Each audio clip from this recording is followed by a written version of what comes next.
గ్రామాల్లో పంచాయతీ ఎన్నికల ప్రచారం జోరందుకుంది. దీంతో వారు తమదైన హామీలు, మేనిఫెస్టోలతో ముందుకు వస్తున్నారు. రంగారెడ్డి జిల్లా కేశంపేట మండలం కొత్తపేట గ్రామానికి చెందిన పసుల వనమ్మ నరసింహ యాదవ్ తనను సర్పంచ్గా గెలిపిస్తే ప్రతి ఇంటికి 5 లక్షల చొప్పున జీవిత బీమా చేయిస్తారని హామీ ఇచ్చారు. అలాగే మొత్తం 15 హామీలతో ఆమె మేనిఫెస్టో రూపొందించడం గమనార్హం.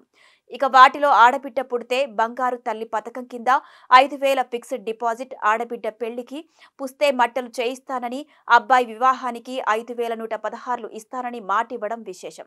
ఇక ఆమె మేనిఫెస్టో చూస్తే అసెంబ్లీ మేనిఫెస్టోను తలపిస్తోంది.